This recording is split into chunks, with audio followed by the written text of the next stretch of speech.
देखो इस बर्फ के अंदर कोई जानवर है। मुझे तो लग रहा है कि वो बर्फ को फाड़ रहा है। आज मैं इसके पीछे पीछे जाकर इसको पकड़ लूंगा और अपने बर्फ को फटने से बचा लूंगा। अरे पागल चिंकी, इस जानवर का पीछा करना बंद करो। इसके अंदर कोई जानवर नहीं है, बल्कि चिंटू तो तुम्हें पीछे से बेवकूफ बना रहा है। अरे बाप रे, पता नहीं इस दुकानदार ने मुझे कैसा खिलौना दे दिया है। ये तो चलता ही नहीं है। अभी मैं उसका खिलौना उसके मुंह पर फेंक कर वापस कर देता हूँ। अरे डमरू, तुमने इस खिलौने को ऐसे क्यों फेंक दिया? क्योंकि तुम्हारा ये खिलौना चलता ही नहीं है। अरे डमरू, लगता है तुम्हें इस खिलौने को चलाना नहीं आता। रुको, मैं अभी तुम्हें अपने खिलौने से चलाना सिखाता हूँ। इसको ऐसे नीचे से कसकर पकड़ना और ऐसे मोड़ देना। देखो ये खिलौना चलने लगेगा। अरे पापा मेरे साथ चलो, तालाब में मछलियाँ पकड़ते हैं। अरे चिंटू बेटा, वहाँ मत जाओ, वो तालाब बहुत गहरा है। अरे रुको चिंटू बेटा, मैं अपने टॉय से तुम्हारे लिए एक तालाब बना देता हूँ। चलो सबसे पहले मैं तालाब बनाने का सारा सामान इकट्ठा कर लेता हूँ, फिर इसमें पानी भरकर तालाब से मछलियाँ लाकर छोड़ देता हूँ। अरे चिंटू बेटा, ये देखो मैंने तुम्हारे लिए प्राइवेट तालाब बना दिया। अरे वाह पापा, अब तो मैं रोज इसी से मछलियाँ पकड़ूंगा। अरे भैंस की टांग, और तू कितना देर तक सोएगी? चल जल्दी से अपने घर जा। अरे बाप रे चिंकी, थोड़ा देर और सो लेने देती। तुम्हारे घर वालों की वजह से मैं पूरी रात यहाँ अच्छे से नहीं सो पाई। इससे अच्छा मैं किसी गार्डन में सो जाऊंगी, लेकिन तुम्हारे घर में कभी सोने नहीं आऊंगी। वो तो किस्मत से मेरा बॉयफ्रेंड ये एयरबेड खरीद दिया था, जिसे मैं कहीं भी बिछाकर अपने चिकने बॉयफ्रेंड के साथ मजे से सो पाऊंगी।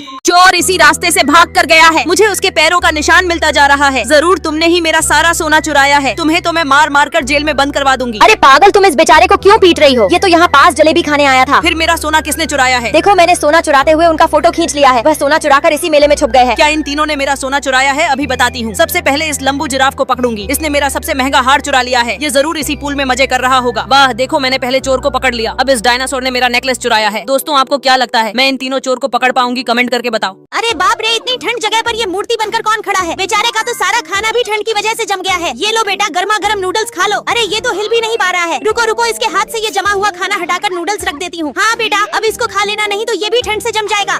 रिया बताओ, तुम्हें ढेर सारी पंखे वाली कैंडी चाहिए या फिर चॉकलेट वाली एक कैंडी? मम्मी मुझे ये सारी पंखे वाली कैंडी चाहिए। अच्छा, लेकिन तुम्हें ये एक शर्त पर मिलेगा। मैं इस चॉकलेट कैंडी को इस घर में छुपाऊंगी और अगर तुमने इसे ढूंढ लिया तो तुम ये सारी पंखे वाली कैंडी ले सकती हो। ठीक है मम्मी, मैंने आंखें बंद किया है। हाँ चलो, मैंने कैंडी छुपा दिया है। रुको मैं पहले अपने कमरे में जाकर देखती हूँ। पिछली बार मम्मी ने मेरे बेड के नीचे कैंडी छुपाया था। अरे यार, यहाँ तो कुछ भी नहीं है। अभी दूसरी मंजिल पर जाकर ढूंढना होगा। मैंने पूरा ड्रेसिंग रूम और बाथरूम ढूंढ लिया। अभी तीसरी मंजिल पर जाकर ढूंढती हूँ। मैंने अपना किचन और बेडरूम भी देख लिया। अच्छा, तो कैंडी शायद इस मशरूम घर में होगा। हे भगवान, मैंने तो सारा जगह ढूंढ लिया, लेकिन मुझे कैंडी कहीं नहीं मिला। दोस्तों क्या आपको पता है कैंडी कहाँ है? कमेंट में बताओ। अरे बाप रे बाप पापा, मालिक ने तो आपको इतने सारे भुट्टे के दाने निकालने के लिए बोला है। अगर आपने इन सभी दाने को नहीं निकाला तो मालिक आपको काम से बाहर निकाल देगा। अरे चिंकी बेटा, तुम चिंता मत करो, मालिक मुझे काम से नहीं निकाल पाएगा, क्योंकि मेरे पास ये मशीन है जिससे मैं 2 मिनट के अंदर सारे भुट्टे के दाने को बाहर निकाल दूंगा। अरे चिंकी बेटा, पीछे जाकर देखो, सारे दाने बाहर निकल गए। अरे बाप रे बाप पापा, ये कैसा स्कूल है? यहाँ तो बच्चों की डंडे से पिटाई हो रही है। जल्दी यहाँ से वापस चलो, मुझे इस स्कूल में एडमिशन नहीं करवाना। अरे पागल टीना, डरो मत, इन बच्चों की पिटाई नहीं हो रही है। दरअसल ये बच्चे रोज पढ़ाई करते करते बोर हो गए थे, इसीलिए सर इन बच्चों का मनोरंजन करा रहे हैं।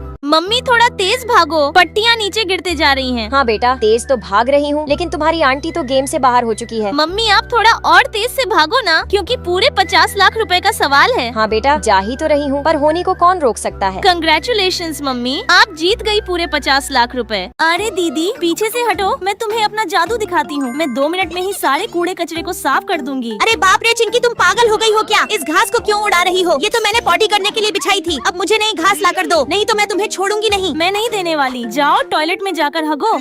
अगर चलती क्लास में किसी ने कुछ खा पी लिया तो उसकी अम्मा याद दिला दूंगा। राम प्यारे, ये तुम्हारी अम्मा का घर नहीं, चल निकल यहाँ से। सर के आने से पहले थोड़ा सा खा लेता हूँ। अबे आंडू बुक के पीछे छुप कर खाएगा तो मुझे मालूम नहीं चलेगा क्या, निकल यहाँ से। बेवड़ा सर तो मेरी ही तरफ आ रहा है, कहीं मुझ पर शक तो नहीं हो गया क्या? चिंकी, बाकी का कॉफी में पी लेता हूँ, यहाँ कोई भेदभाव नहीं, तू भी निकल जा यहाँ से। सर जी सही बोल रहे हैं, हमें क्लास में कुछ नहीं खाना चाहिए। लेकिन श्यामलाल, तेरा तो अलग गेम चल रहा है। भारी मिस्टेक हो गया सर जी। सर के आने से पहले हमें अपना खाना छुपाना होगा। कमीनो, थक गए हो तो थोड़ा पानी लेकर आऊँ तुम दोनों के लिए? मैडम ये लीजिए अपना गर्मा गर्म नूडल्स। अरे बाप रे, ये नूडल्स है या ऑयल? इतना ऑयल मसाला खाकर तो मुझे बवासीर हो जाएगा। चलो मैं इस ऑयल अब्सॉर्बिंग पेपर की मदद से सारा ऑयल और मसाला अब्सॉर्ब कर लेती हूँ, जिससे नूडल्स एकदम फ्रेश और हेल्दी हो जाएंगे और मेरा पेट भी खराब नहीं होगा। अरे बाप रे पापा, ये क्या, इस गड्ढे से पानी गायब क्यों होने लगा? अब आपको पुलिस जेल में डाल देगी। अरे बेटा, पापा ने तो सारा पानी गड्ढे से बाहर निकाल कर फेंक दिया। अरे बाप रे मम्मी, पापा ने तो गड्ढे से सारा पानी खाली करके गड्ढे को ढक्कन से क्यों बंद कर दिया और उसके ऊपर डामर वाला गिट्टी क्यों डाल दिए? अरे बाप रे चिंकी बेटा, अब तो तुम्हारे पापा गड्ढे के ऊपर स्प्रे करना शुरू कर दिए। अरे बेटा, मैं तो इस गड्ढे को ढककर रोड बना रहा था। देखो सर, मैंने एक सुंदर सा जलपरी बनाया है। देखो सर, मैंने भी एक जलपरी बनाया है। लेकिन मुझे रिया का जलपरी ज्यादा पसंद आया। लेकिन मेरे जलपरी में आखिर क्या कमी है? सर देखो, मेरे जलपरी के रंग बिरंगे बाल है और इसकी पूंछ कितनी ज्यादा चमकदार है और तुम्हारी जलपरी तो टकली है। तो क्या हुआ, मैं इसे सबसे सुंदर जलपरी बनाऊंगी। चलो पहले इसके दांत साफ करके पुराने कपड़े हटा देती हूँ, फिर से नहलाने के लिए सावर के नीचे रखती हूँ। अब मुझे जल्दी से इसके चेहरे पर मेकअप करना होगा। इसको ठंड लग रही होगी, अब जल्दी से इसे कपड़े पहनाती हूँ। ये पर्पल कलर के कपड़े जलपरी पर ज्यादा सुंदर लगेंगे। फिर मैंने इसे काले रंग के जूते भी पहना दिए। रिया ने मेरे जलपरी को टकला बोलकर मजाक उड़ाया था। अब देखो मेरे जलपरी के पास सुंदर बाल और बैग भी है। वाह चिंकी, तुम्हारी जलपरी तो अब सुंदर लगने लगी। अरे लाओ लाओ, अभी बहुत जगह है, यही सही मौका है, टायर के पीछे कील को लगा देती हूँ। अरे तुमने गाड़ी क्यों रोक दी, अभी बहुत जगह थी। चल दूर हट पागल लड़की, मुझे बेवकूफ समझी है क्या? तू मेरी टायर पंचर करना चाहती थी ना, मैंने अपने इस गैजेट से तेरी सारी चालाकी देख ली थी।